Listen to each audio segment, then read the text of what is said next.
ಎಲ್ಲರಿಗೂ ನಮಸ್ಕಾರ. ದೇಶದಲ್ಲಿ, ರಾಜ್ಯದಲ್ಲಿ ಅಂಗನವಾಡಿ ಕಾರ್ಯಕರ್ತೆಯರ ಹೋರಾಟಗಳು ಇಂದು ನಿನ್ನೆಯದು ಅಲ್ಲ. ಅಂಗನವಾಡಿಗಳ ಕಾರ್ಯಕರ್ತರದ್ದು ಗೌರವಧನ ಆಧಾರಿತ ಸೇವೆ. ತಮ್ಮ ಸೇವೆಯನ್ನು ಕಾಯಂ ಮಾಡಬೇಕು, ಸರ್ಕಾರಿ ಸೇವೆಯನ್ನಾಗಿ ಪರಿಗಣನೆ ಮಾಡಬೇಕು ಅಂತ ದಶಕಗಳಿಂದಲೂ ಹೋರಾಟಗಳನ್ನು ನಡೆಸ್ತಾನೆ ಇದ್ದಾರೆ. ಹಾಗೇನೆ ಅಂಗನವಾಡಿ ಕಾರ್ಯಕರ್ತರು ನಡೆಸ್ತಾ ಇರ್ತಕ್ಕಂತಹ ಹೋರಾಟ, ಪ್ರತಿಭಟನೆಗಳನ್ನು ಲೆಕ್ಕ ಹಾಕ್ತಾ ಹೋದರೆ ಬೇರೆ ಯಾರೂ ಮಾಡದಷ್ಟು ಅತಿ ಹೆಚ್ಚಿನ ಪ್ರತಿಭಟನೆಗಳನ್ನು ಅಂಗನವಾಡಿ ಕಾರ್ಯಕರ್ತೆಯರು ಮಾಡಿದ್ದಾರೆ, ಮಾಡ್ತಾ ಇದ್ದಾರೆ. ಆದರೆ ಅದಕ್ಕೆ ತಕ್ಕ ಪ್ರತಿಫಲ ಮಾತ್ರ ಸಿಗ್ತಾ ಇಲ್ಲ. ಜೀವನ ಪೂರ್ತಿ ಸರ್ಕಾರಗಳ ವಿರುದ್ಧ ಧಿಕ್ಕಾರದ ಘೋಷಣೆಗಳನ್ನು ಕೂಗಿದ ಸಹಸ್ರಾರು ಜೀವಗಳು ಸಮಸ್ಯೆಗಳ ಸುಳಿಯಲ್ಲಿಯೇ ನಿವೃತ್ತ ಜೀವನವನ್ನು ಸಾಗಿಸ್ತಾ ಇವೆ. ಕೇಂದ್ರ ಮತ್ತು ರಾಜ್ಯ ಸರ್ಕಾರಗಳಿಗೆ ಅಂಗನವಾಡಿ ಕಾರ್ಯಕರ್ತರ ಬಗ್ಗೆ ಕಿಂಚಿತ್ ಕರುಣೆಯೂ ಇಲ್ಲವಾಗಿದೆ. ತಮ್ಮ ಭತ್ಯೆ ಮತ್ತು ವೇತನಗಳನ್ನು ಮನಸೋ ಇಚ್ಛೆ ಹೆಚ್ಚು ಮಾಡಿಕೊಳ್ತಾ ಇರತಕ್ಕಂತಹ ಜನಪ್ರತಿನಿಧಿಗಳು ಅಂಗನವಾಡಿ ಕಾರ್ಯಕರ್ತರ ಗೌರವಧನ ಹೆಚ್ಚಳ, ಕನಿಷ್ಠ ವೇತನ ಕೊಡಬೇಕು ಅಂತಕ್ಕಂಥ ವಿಚಾರ ಬಂದಾಗ ಮೂಕರಂತೆ ವರ್ತನೆ ಮಾಡ್ತಾರೆ. ಅಂಗನವಾಡಿ ಕಾರ್ಯಕರ್ತೆಯರಿಗೆ ಗ್ರ್ಯಾಚ್ಯುಟಿ ಸೇರಿ ಹಲವು ಸವಲತ್ತುಗಳು ಸಿಕ್ಕಿವೆ ಅಂತ ಆದರೆ ಅದು ನ್ಯಾಯಾಲಯಗಳ ತೀರ್ಪಿನಿಂದ. ನ್ಯಾಯಾಲಯಗಳ ತೀರ್ಪನ್ನು ಸಹ ಜಾರಿಗೆ ತರಲು ಸರ್ಕಾರಗಳು ವಿಫಲವಾಗಿವೆ, ಮೀನಮೇಷವನ್ನು ಮಾಡ್ತಾ ಇವೆ. ಸುಪ್ರೀಂ ಕೋರ್ಟ್ 2022 ಏಪ್ರಿಲ್ನಲ್ಲಿಯೇ ಅಂಗನವಾಡಿ ಕಾರ್ಯಕರ್ತೆ ಮತ್ತು ಸಹಾಯಕಿಯರಿಗೆ 2011ರಿಂದಲೇ ಪೂರ್ವಾನ್ವಯವಾಗಿ ಗ್ರ್ಯಾಚ್ಯುಟಿಯನ್ನು ನೀಡುವಂತೆ ಮಹತ್ವದ ಆದೇಶವನ್ನು ನೀಡಿತ್ತು. ಆದರೆ ಕರ್ನಾಟಕ ಸರ್ಕಾರ 2023 ಏಪ್ರಿಲ್ 1 ನಂತರ ನಿವೃತ್ತರಾದಂತಹ ಅಂಗನವಾಡಿ ಕಾರ್ಯಕರ್ತರಿಗೆ ಅನ್ವಯವಾಗುವಂತೆ ಗ್ರ್ಯಾಚ್ಯುಟಿಯನ್ನು ಕೊಡ್ತಾ ಇದೆ. ಇದರಿಂದ 2011ರಿಂದ 2023 ಮಾರ್ಚ್ 31ರವರೆಗೆ ನಿವೃತ್ತರಾದಂತಹ ಕಾರ್ಯಕರ್ತರ ಬಗ್ಗೆ ರಾಜ್ಯ ಸರ್ಕಾರ ಅಮಾನವೀಯವಾಗಿ ವರ್ತನೆ ಮಾಡ್ತಾ ಇದೆ ಅಂತ ಅನಿಸ್ತಾ ಇದೆ. ಇದರಿಂದ ಅಂಗನವಾಡಿ ಕಾರ್ಯಕರ್ತರ ಸಮೂಹ ತೀವ್ರ ಆಕ್ರೋಶಗೊಂಡಿದೆ. ಸಂಘಟನೆಗಳ ಹೋರಾಟಗಳು ವ್ಯರ್ಥ ಆಗ್ತಾ ಇವೆಯಲ್ಲ ಅಂತಕ್ಕಂಥ ಅಸಮಾಧಾನವೂ ಅಂಗನವಾಡಿ ಕಾರ್ಯಕರ್ತರ ಸಮೂಹವನ್ನು ಆವರಿಸಿದೆ. ಇದರಿಂದ ಬೇಸತ್ತ ನೂರಾರು ಅಂಗನವಾಡಿಗಳ ಕಾರ್ಯಕರ್ತೆ ಮತ್ತು ಸಹಾಯಕಿಯರು ಕರ್ನಾಟಕದಲ್ಲಿ ತಮ್ಮ ಸೇವೆಯ ಕಾಯಮಾತಿಯನ್ನು ಕೋರಿ ಹೈಕೋರ್ಟ್ಗಳಲ್ಲಿ ಪ್ರಕರಣಗಳನ್ನು ದಾಖಲು ಮಾಡಿದ್ದಾರೆ. ಶೃಂಗೇರಿಯ ರಮಾದೇವಿ, ಉಡುಪಿ ಜಿಲ್ಲೆಯ ಫಿಲೋಮಿನಾ ಫರ್ನಾಂಡಿಸ್, ಸಾಕಮ್ಮ ಹೆಗಡೆ, ಚಿಕ್ಕಮಗಳೂರಿನ ಮಂಜುಳಾ, ಕೊಪ್ಪದ ಐರಿನ್ ಡೀಸಾ, ದಾವಣಗೆರೆಯ ಉಮಾದೇವಿ, ಶ್ವೇತಾ, ಕುಣಿಗಲ್ನ ಗಂಗಮ್ಮ ಮತ್ತು ಇತರರು ಬೆಂಗಳೂರು ಹೈಕೋರ್ಟ್ ಪೀಠದಲ್ಲಿ ತಮ್ಮ ಸೇವೆಯನ್ನು ಸರಕಾರಿ ಸೇವೆಯನ್ನಾಗಿ ಪರಿಗಣನೆ ಮಾಡಬೇಕು ಅಂತ ಪ್ರಕರಣಗಳನ್ನು ದಾಖಲು ಮಾಡಿದ್ದಾರೆ. ಅಷ್ಟೇ ಅಲ್ಲ, ಮಧ್ಯಂತರ ಅರ್ಜಿಗಳನ್ನು ಸಲ್ಲಿಸಿ ಸೇವೆಯ ಖಾಯಮಾತಿ ಪ್ರಕರಣದ ವಿಚಾರಣೆ ಮುಗಿಯುವ ತನಕ ರಾಜ್ಯ ಸರ್ಕಾರವು ನಿಗದಿ ಮಾಡಿರ್ತಕ್ಕಂತಹ ಕನಿಷ್ಠ ವೇತನವನ್ನು ತಮಗೆ ನೀಡುವಂತೆ ಸರ್ಕಾರಕ್ಕೆ ನಿರ್ದೇಶನವನ್ನು ನೀಡುವಂತೆ ಕೋರಿಕೊಂಡಿದ್ದಾರೆ. ಇದೇ ಮಾದರಿಯ ಅಂದರೆ ಸೇವೆಯ ಖಾಯಮಾತಿ ಮತ್ತು ಅಲ್ಲಿಯವರೆಗೆ ಕನಿಷ್ಠ ವೇತನವನ್ನು ಕೊಡಿಸಬೇಕು ಅಂತ ಕೋರಿ ಉತ್ತರ ಕನ್ನಡ ಜಿಲ್ಲೆ ಭಟ್ಕಳ ತಾಲೂಕಿನ ಕವಿತಾ ನಾಯಕ್, ನೀಲಾ ನಾಯಕ್, ಪದ್ಮಾ ನಾಯಕ್, ಶೋಭಾ ಆಚಾರಿ ಮತ್ತು ಇತರರು ಧಾರವಾಡ ಹೈಕೋರ್ಟ್ ಪೀಠದಲ್ಲಿ ಮೊಕದ್ದಮೆಗಳನ್ನು ದಾಖಲು ಮಾಡಿದ್ದಾರೆ. ಅಂಗನವಾಡಿ ಕಾರ್ಯಕರ್ತರು ದಾಖಲು ಮಾಡಿರತಕ್ಕಂತಹ ಪ್ರಕರಣಗಳಲ್ಲಿ ಕೇಂದ್ರ ಸರ್ಕಾರ ಮತ್ತು ರಾಜ್ಯ ಸರ್ಕಾರಗಳಿಗೆ ಅಂದರೆ ರಾಜ್ಯದಲ್ಲಿ ಮಹಿಳೆ ಮತ್ತು ಮಕ್ಕಳ ಅಭಿವೃದ್ಧಿ ನಿರ್ದೇಶನಾಲಯ ಹಾಗೂ ಇಲಾಖೆಯ ಮುಖ್ಯಸ್ಥರಿಗೆ ನೋಟಿಸ್ಗಳು ಜಾರಿಯಾಗಿವೆ. ಅವರೆಲ್ಲರೂ ನೋಟಿಸ್ಗಳನ್ನು ಸ್ವೀಕಾರ ಮಾಡಿದ್ದಾರೆ. ಬೆಂಗಳೂರು ಮತ್ತು ಧಾರವಾಡ ಹೈಕೋರ್ಟ್ ಪೀಠಗಳಲ್ಲಿ ಅಂಗನವಾಡಿ ಕಾರ್ಯಕರ್ತರು ದಾಖಲಿಸಿದ ಪ್ರಕರಣಗಳ ವಿಚಾರಣೆ ಮುಂದುವರಿದಿದೆ. ಇದು ವಸ್ತುಸ್ಥಿತಿ ಹೀಗಿದ್ದರೂ ಮಹಿಳೆ ಮತ್ತು ಮಕ್ಕಳ ಅಭಿವೃದ್ಧಿ ಇಲಾಖೆ ಸಚಿವೆ ಲಕ್ಷ್ಮೀ ಹೆಬ್ಬಾಳ್ಕರ್ ಅವರಿಗೆ ಇವೆಲ್ಲ ವಿಚಾರಗಳು ಗೊತ್ತೇ ಇಲ್ಲವಂತೆ. ಅಂಗನವಾಡಿ ಕಾರ್ಯಕರ್ತರು ಹೈಕೋರ್ಟಿನಲ್ಲಿ ಪ್ರಕರಣಗಳನ್ನು ದಾಖಲು ಮಾಡಿರತಕ್ಕಂತಹ ವಿಚಾರಗಳು ರಾಜ್ಯದ ಮಾಧ್ಯಮಗಳಲ್ಲಿ, ಪತ್ರಿಕೆಗಳಲ್ಲಿ ಪ್ರಕಟಗೊಂಡಿವೆ, ಸಾಮಾಜಿಕ ಜಾಲತಾಣಗಳಲ್ಲಿ ಬಿತ್ತರಗೊಂಡಿವೆ.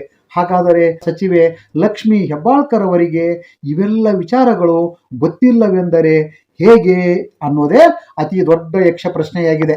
2025ರ ಮಾರ್ಚ್ ಮತ್ತು ಏಪ್ರಿಲ್ನ ಗೃಹಲಕ್ಷ್ಮಿ ಹಣವನ್ನು ಫಲಾನುಭವಿಗಳಿಗೆ ವಿತರಿಸದೇ ಇದ್ದರೂ ಕೂಡ ಅದನ್ನು ವಿತರಿಸಲಾಗಿದೆ ಅಂತ ಬೆಳಗಾವಿ ವಿಧಾನಸಭೆ ಕಲಾಪದಲ್ಲಿ ಸಚಿವೆ ಲಕ್ಷ್ಮೀ ಹೆಬ್ಬಾಳ್ಕರ್ ಅವರು ಸುಳ್ಳು ಹೇಳಿ ಸದನಕ್ಕೆ ತಪ್ಪು ಮಾಹಿತಿಯನ್ನ ಕೊಟ್ಟಿದ್ರು. ಅಷ್ಟೇ ಅಲ್ಲ, ಆ ಸುಳ್ಳನ್ನು ಬಲವಾಗಿ ಸಮರ್ಥನೆ ಮಾಡಿಕೊಂಡಿದ್ರು. ಈ ವಿಷಯದಲ್ಲಿ ವಿರೋಧ ಪಕ್ಷಗಳು ಲಕ್ಷ್ಮೀ ಹೆಬ್ಬಾಳ್ಕರ್ ಅವರನ್ನು ತೀವ್ರವಾಗಿ ತರಾಟೆಗೆ ತೆಗೆದುಕೊಂಡು ಸದನ ಕಲಾಪಕ್ಕೆ ಅಡ್ಡಿ ಉಂಟು ಮಾಡಿದಾಗ ಸಚಿವೆ ತಾವು ಹೇಳಿದ್ದು ಸುಳ್ಳು ಎಂಬುದನ್ನು ಮನವರಿಕೆ ಮಾಡಿಕೊಂಡಿದ್ರು. ಅನಂತರ ಗೃಹಲಕ್ಷ್ಮಿ ಹಣ ಪಾವತಿಯ ವಿಚಾರದಲ್ಲಿ ತಾವು ಹೇಳಿದ್ದು ತಪ್ಪಾಗಿದೆ, ಅದಕ್ಕಾಗಿ ಸದನದಲ್ಲಿ ಕ್ಷಮೆಯನ್ನು ಕೂಡ ಕೋರಿದ್ರು. ಹೆಬ್ಬಾಳ್ಕರ್ ಅವರು ಹೀಗೆ ಕ್ಷಮೆ ಕೋರಿದ ವಿಚಾರ ಇನ್ನೂ ಅಚ್ಚಳಿಯದೆ ಉಳಿದಿದೆ.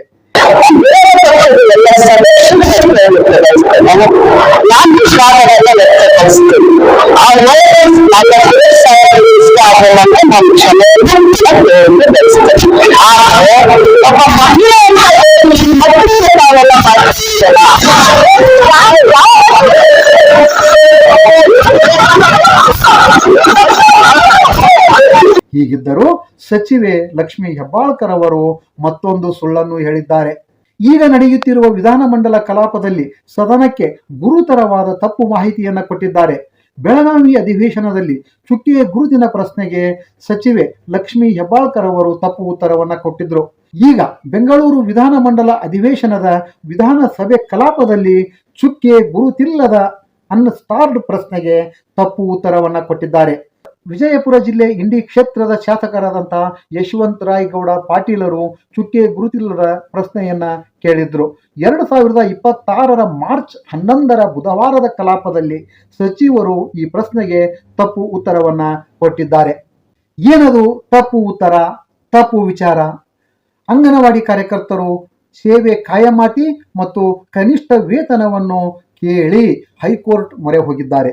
ಶಾಸಕ ಯಶವಂತರಾಯ ಗೌಡ ಪಾಟೀಲರು ಚುಕ್ಕೆಯ ಗುರುತಿಲ್ಲದ ಪ್ರಶ್ನೆ ಸಂಖ್ಯೆ 1065ರಲ್ಲಿ ಸೇವೆಯ ಕಾಯಂಗಾಗಿ ಮತ್ತು ರಾಜ್ಯ ಸರ್ಕಾರ ನಿಗದಿ ಮಾಡಿರುವ ಕನಿಷ್ಠ ವೇತನವನ್ನು ಕೊಡುವಂತೆ ಸರ್ಕಾರಕ್ಕೆ ನಿರ್ದೇಶನ ನೀಡುವಂತೆ ಕೋರಿ ರಾಜ್ಯದ ಅಂಗನವಾಡಿ ಕಾರ್ಯಕರ್ತೆಯರು ಹೈಕೋರ್ಟ್ ಪೀಠಗಳಲ್ಲಿ ಮೊಕದ್ದಮೆ ದಾಖಲಿಸಿರುವುದು ಸರ್ಕಾರದ ಗಮನಕ್ಕೆ ಬಂದಿದೆಯೇ? ಈ ಬಗ್ಗೆ ವಿವರವಾದ ಮಾಹಿತಿಯನ್ನು ನೀಡುವಂತೆ ಪ್ರಶ್ನೆಯನ್ನ ಕೇಳಿದ್ರು. ಇದಕ್ಕೆ ಸಚಿವೆ ಲಕ್ಷ್ಮೀ ಹೆಬ್ಬಾಳ್ಕರ್ ಅವರು ಕೊಟ್ಟಂತಹ ಉತ್ತರ ಹೀಗಿದೆ. ರಾಜ್ಯದ ಅಂಗನವಾಡಿ ಕಾರ್ಯಕರ್ತೆಯರು ಸೇವೆಯ ಕಾಯಂಗಾಗಿ ಮತ್ತು ರಾಜ್ಯ ಸರ್ಕಾರ ನಿಗದಿ ಮಾಡಿರುವ ಕನಿಷ್ಠ ವೇತನವನ್ನು ನೀಡುವಂತೆ ಮಾನ್ಯ ಹೈಕೋರ್ಟ್ ಪೀಠಗಳಲ್ಲಿ ಮೊಕದ್ದಮೆ ದಾಖಲು ಮಾಡಿರುವ ಕುರಿತು ಪ್ರಕರಣಗಳು ಸ್ವೀಕೃತವಾಗಿರುವುದಿಲ್ಲ. ಹಾಗಾದ್ರೆ ಅಂಗನವಾಡಿ ಕಾರ್ಯಕರ್ತರು ಬೆಂಗಳೂರು ಮತ್ತು ಧಾರವಾಡದ ಹೈಕೋರ್ಟ್ ಪೀಠಗಳಲ್ಲಿ ಮೊಕದ್ದಮೆ ದಾಖಲಿಸಿರುವ ವಿಚಾರ ಸುಳ್ಳೇ? ಅಂಗನವಾಡಿ ಕಾರ್ಯಕರ್ತರ ಬೇಡಿಕೆಗಳ ವಿಚಾರದಲ್ಲಿ ಸಚಿವೆ ಲಕ್ಷ್ಮೀ ಹೆಬ್ಬಾಳ್ಕರ್ ಅವರ ಧೋರಣೆ, ನಡೆ ತುಂಬಾ ಆಕ್ಷೇಪಾರ್ಹವಾದದ್ದಾಗಿದೆ. ಅಂಗನವಾಡಿ ಕಾರ್ಯಕರ್ತರ ಬೇಡಿಕೆಗಳ ವಿಚಾರದಲ್ಲಿ ಸಚಿವರಿಗೆ ಕಾಳಜಿಯೇ ಇಲ್ಲವೇನೋ ಅಂತ ಅನಿಸ್ತಾ ಇದೆ. ಅಂಗನವಾಡಿ ಕಾರ್ಯಕರ್ತರನ್ನು BLO ಕೆಲಸದಿಂದ ಮುಕ್ತಿ ಮಾಡಿಸುವುದಾಗಿ ಹೇಳಿದ್ದರು, ಆದರೂ ಅದು ಇಂದಿಗೂ ಜಾರಿಯಾಗಿಲ್ಲ.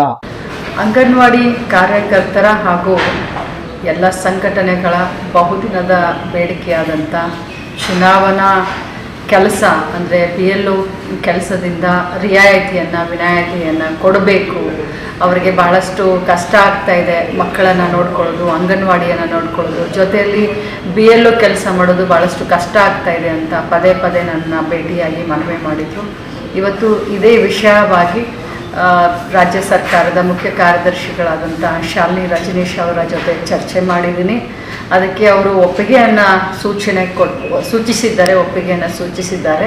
ಈ ಚುನಾವಣೆಯ ಕೆಲಸದಿಂದ BLO ಇಂದ ನಮ್ಮ ಅಂಗನವಾಡಿ ಕಾರ್ಯಕರ್ತರಿಗೆ ರಿಯಾಯಿತಿಯನ್ನು ಕೊಡೋಣ ಅಂತ ಹೇಳಿ ಸೂಚನೆಯನ್ನು ಕೊಟ್ಟಿದ್ದಾರೆ. ಸೊ ಆದಷ್ಟು ಬೇಗ ಶೀಘ್ರದಲ್ಲೇ ಒಂದು ಜಿಯೋವನ್ನು ಹೊರಡಿಸ್ತೀವಿ. ಅಂಗನವಾಡಿ ಸಂಘಟನೆಗಳು ಪ್ರತಿಭಟನೆಗಳನ್ನು ನಡೆಸ್ತಾ ಇರತಕ್ಕಂತಹ ಸಂದರ್ಭದಲ್ಲಿ ಗೌರವಧನ ಹೆಚ್ಚಳದ ವಿಚಾರ ತಮ್ಮ ಮತ್ತು ಮುಖ್ಯಮಂತ್ರಿಗಳ ಗಮನದಲ್ಲಿದೆ ಅಂತ ಹೇಳ್ತಾ ಇದ್ರು. ಅದು ಕೂಡ ಸುಳ್ಳಾಗಿದೆ. ಈಗ ಮತ್ತೊಂದು ಸುಳ್ಳು. ಅಷ್ಟೇ ಅಲ್ಲ, ಸದನಕ್ಕೆ ತಪ್ಪು ಮಾಹಿತಿಯನ್ನ ಕೊಟ್ಟಿದ್ದಾರೆ ಹೆಬ್ಬಾಳ್ಕರ್ ಅವರು. ಅಂಗನವಾಡಿ ಕಾರ್ಯಕರ್ತರು ಸೇವೆಯ ಖಾಯಮಾತಿಗಾಗಿ ಪ್ರಕರಣಗಳನ್ನು ದಾಖಲು ಮಾಡಿದ್ದರೂ ಕೂಡ ಹೈಕೋರ್ಟ್ಗಳಲ್ಲಿ ಪ್ರಕರಣಗಳು ಸ್ವೀಕೃತವಾಗಿಲ್ಲ ಅಂತ ಹೇಳಿದ್ದಾರೆ. ಲಕ್ಷ್ಮೀ ಹೆಬ್ಬಾಳ್ಕರ್ ಅವರು ಹೀಗೇಕೆ ಹೇಳಿದರು ಎಂಬುದೇ ಅರ್ಥವಾಗದ ದೊಡ್ಡ ಪ್ರಶ್ನೆಯಾಗಿದೆ. ಜಾಣತನದಿಂದ ಹೀಗೆ ಹೇಳಿದರಾ ಅಥವಾ ಮಾಹಿತಿಯ ಕೊರತೆಯಿಂದ ಹೇಳಿದರಾ ಇಲ್ಲವೇ ಅಧಿಕಾರಿಗಳು ನೀಡಿದಂತಹ ತಪ್ಪು ಲಿಖಿತ ಉತ್ತರವನ್ನೇ ಸದನಕ್ಕೆ ಒಪ್ಪಿಸಿದರಾ ಎಂಬುದು ಗೊತ್ತಾಗಬೇಕಿದೆ.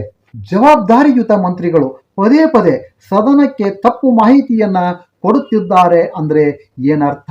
ಮುಖ್ಯಮಂತ್ರಿಗಳು ಇಂತಹ ವಿಚಾರಗಳನ್ನು ಗಂಭೀರವಾಗಿ ಪರಿಗಣಿಸಬೇಕು. ಅಂಗನವಾಡಿ ಕಾರ್ಯಕರ್ತರ ಪ್ರತಿಭಟನೆಗಳು, ಬೀದಿ ಹೋರಾಟಗಳಿಗೆ ಸರ್ಕಾರಗಳು ಸ್ಪಂದಿಸ್ತಾ ಇಲ್ಲ. ಕನಿಷ್ಠ ಪಕ್ಷ ಅಂಗನವಾಡಿ ಕಾರ್ಯಕರ್ತರ ನ್ಯಾಯಿಕ ಹೋರಾಟಕ್ಕೆ ಸರ್ಕಾರಗಳು ನ್ಯಾಯಿಕವಾಗಿಯೇ ಸ್ಪಂದಿಸುವ ಕೆಲಸವನ್ನ ಮಾಡಬೇಕಾಗಿದೆ ಅಂತ ಹೇಳ್ತಾ ನನ್ನ ಮಾತಿಗೆ ಪೂರ್ಣ ವಿರಾಮ ಹೇಳ್ತೇನೆ. ಎಲ್ಲರಿಗೂ ನಮಸ್ಕಾರ.